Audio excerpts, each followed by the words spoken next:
ancestors, and he swore an oath when he had conquered the world.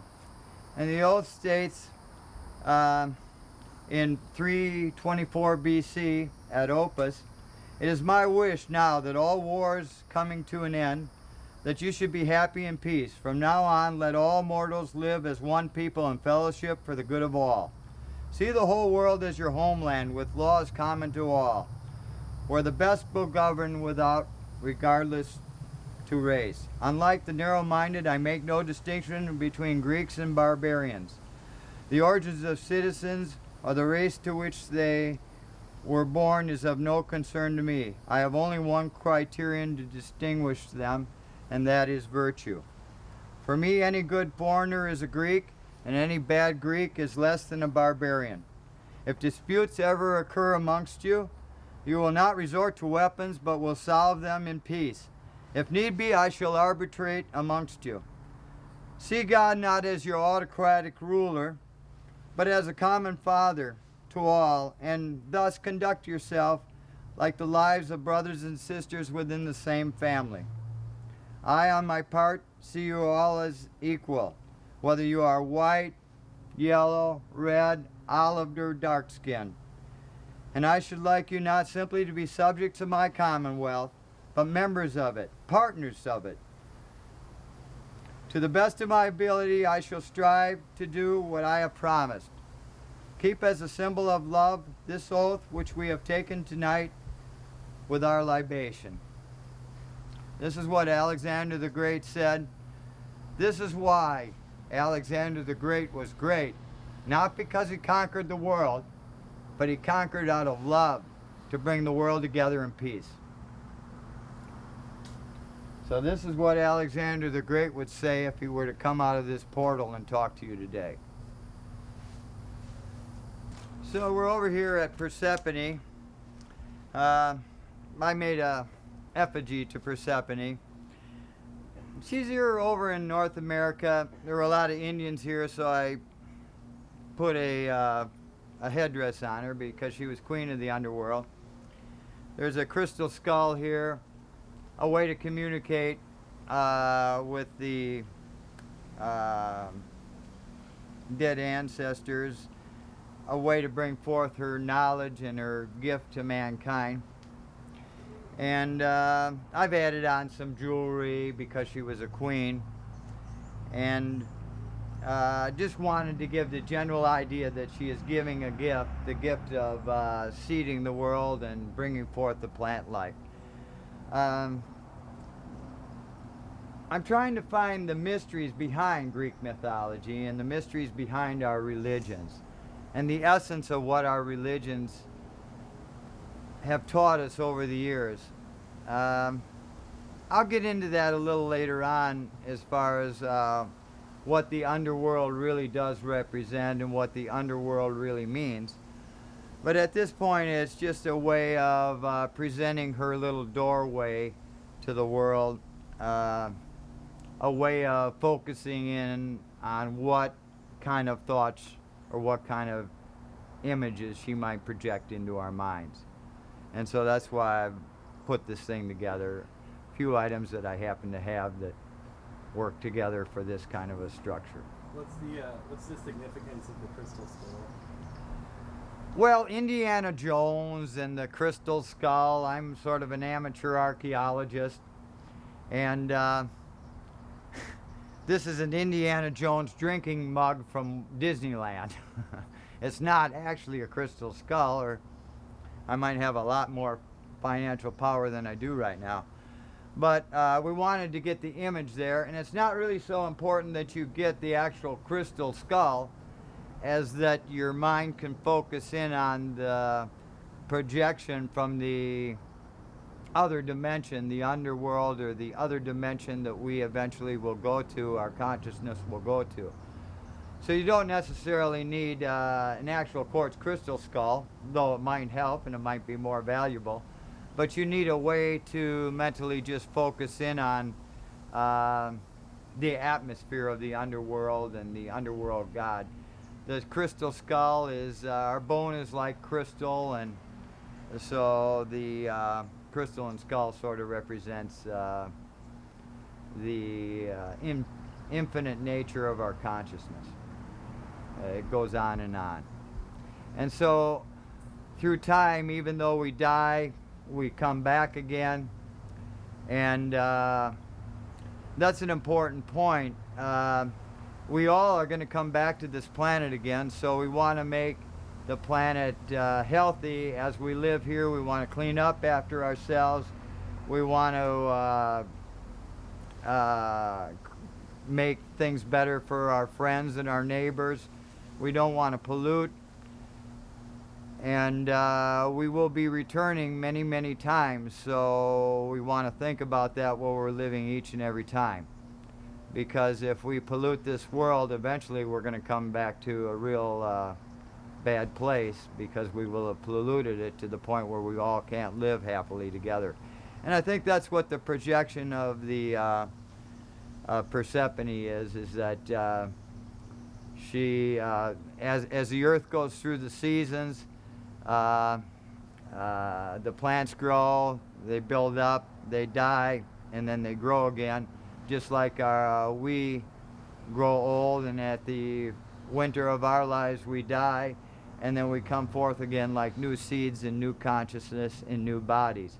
So as we go into the underworld, our consciousness finds another entity to put our consciousness in.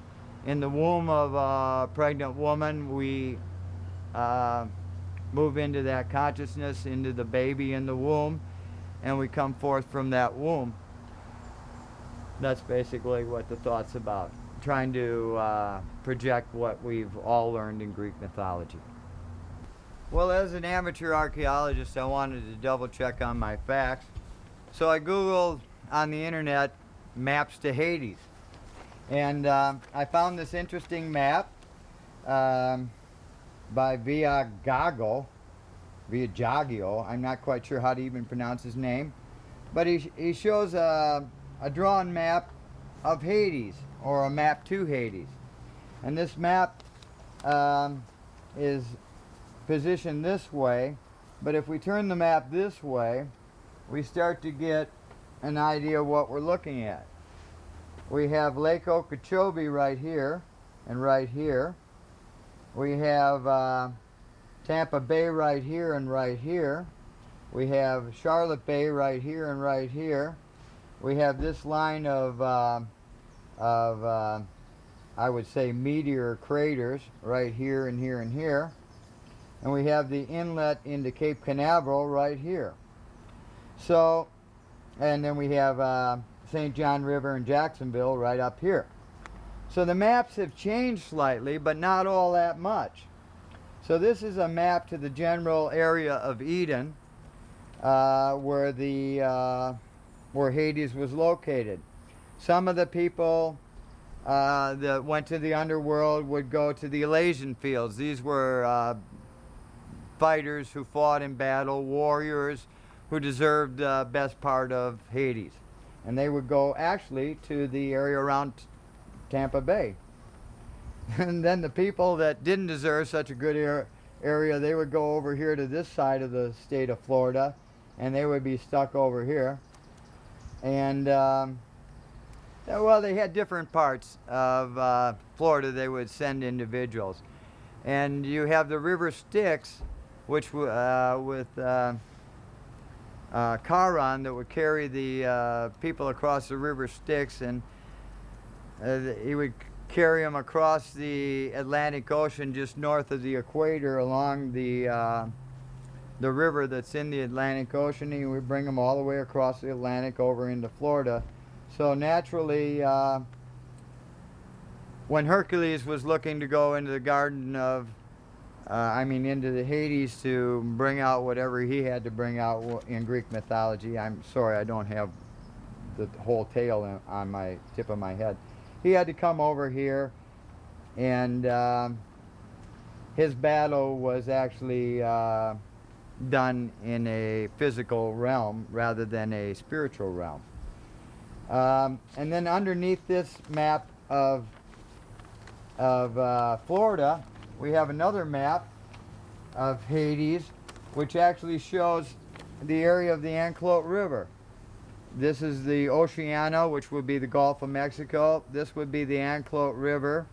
Can you point it a little more towards the camera? Yeah, this would be the Anclote River, and the way the Anclote River curves and wraps around the area in this area. And I don't have a close-up picture of, oh, I guess I do, of Tarpon Springs. So this is the Anclote River in Tarpon Springs. And we see the four figures of Eden here carved out by Poseidon. We have the upper torso of Poseidon.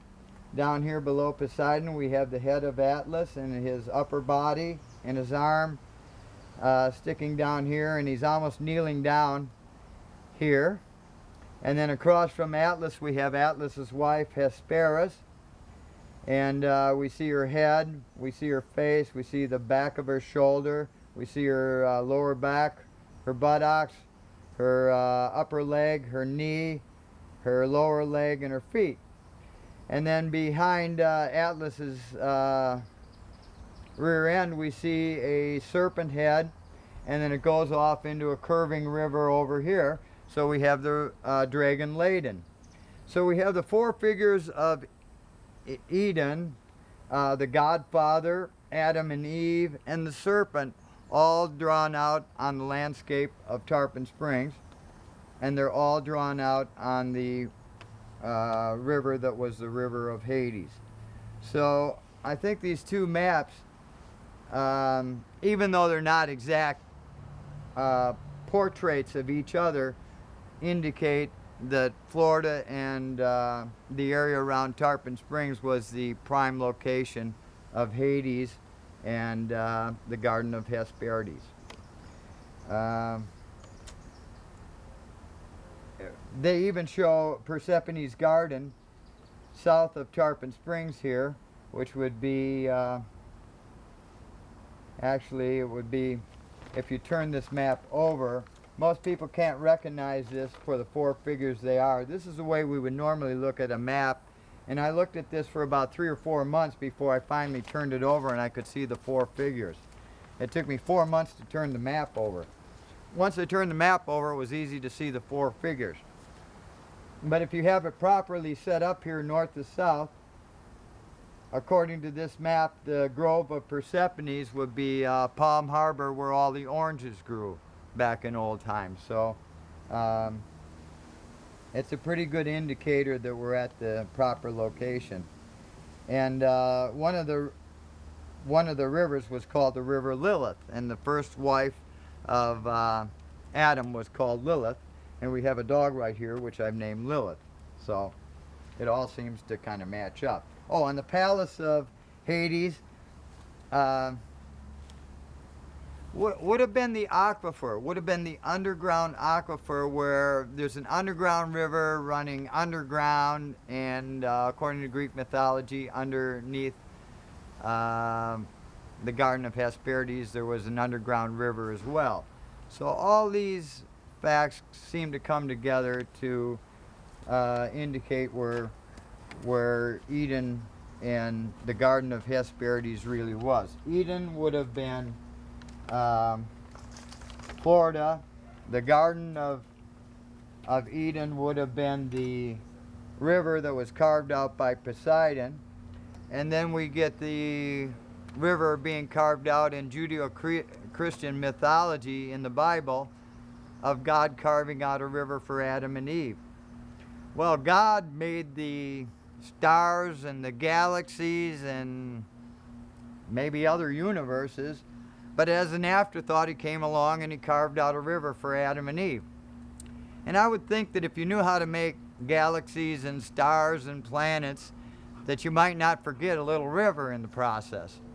So the only way a little river could be carved out would be as if gods came to a planet Earth and decided to terraform the Earth, and while they were terraforming the Earth, they knew that eventually these gods, these ancient aliens from another planet, these mermen and mermaids, would eventually die. They weren't actually gods. They knew that they had a mortality. But they also knew that since they were situated here on the Earth, eventually they would die, and they were equipped with a serpent-like bottom torso. The bottom part of their body was fish-like. So they wanted to create a creature that they could reincarnate into that could walk amongst the planet on the surface of the earth. So they had to create a creature that would do that. And they went through many experiments to create this creature, many different forms of mankind, till eventually they were satisfied with the creature that they created. And that's where we get the story of Adam and Eve, or Atlas and Hesperus, their epitome of mankind, a creature that they could eventually produce children, and the children would produce children, and when these gods were to die, they would eventually become part of that family structure and reincorporate into the wombs of the mothers in the child, and then that they would be born as men and women amongst us. So it's my belief that the 10,000 gods that came here with Poseidon, the 10,000 mermen and mermaids, have become men and women in our society, and their original home was somewhere on another planet, having come here with the technology and the genetics to produce creatures that they could adapt to the new planets that they were coming to. I'm over here at a little structure I've kind of put together. I'm using the flag of Switzerland because my family's from Switzerland, the von Sachs line. And before they were von Sachs, they were the Merovingians of France and Germany.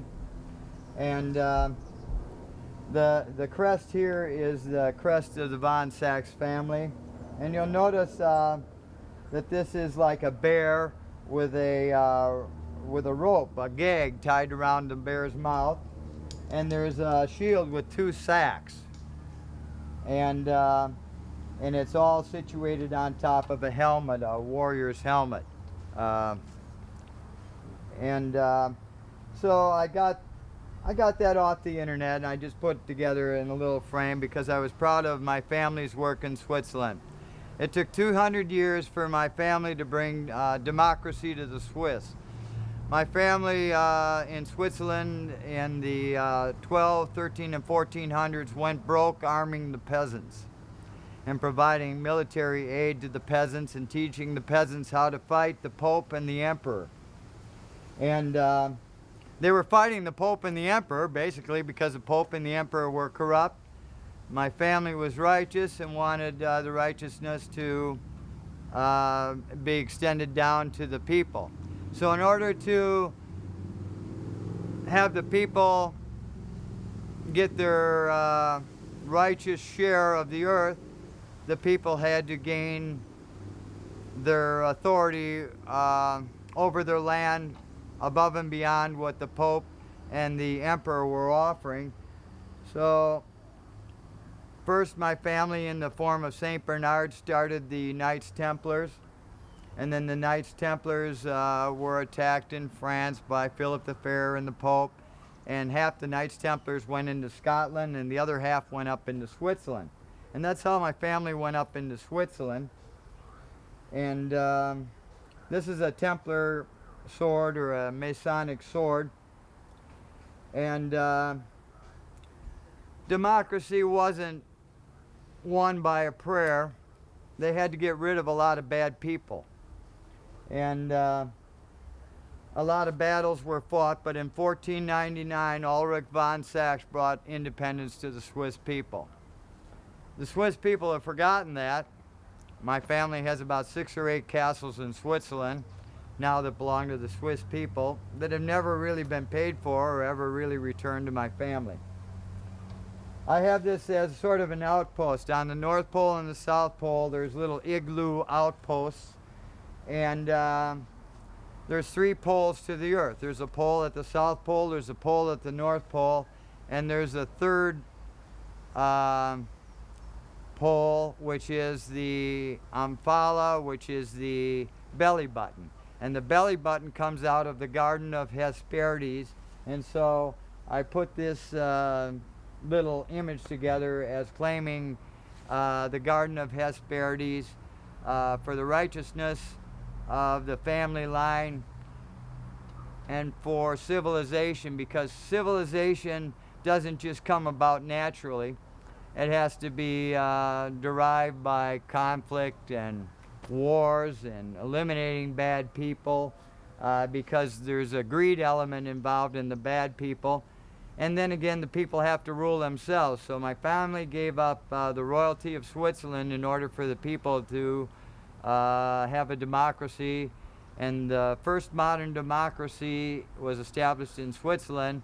And France, Germany, and America are direct extensions of the democracy established in Switzerland in 1499, when Ulrich von Sachs defeated the emperor and the pope. He didn't do it single-handedly, but he was like Alexander the Great. When he went into battle, he was at the front of the line. He rode a white horse. Everybody knew who was coming, and they got out of his way. And then the rest of the army came in behind him. Just like Alexander the Great fought at the front of his army, my family has fought at the front of their armies. They didn't sit in the background and order their armies into battle.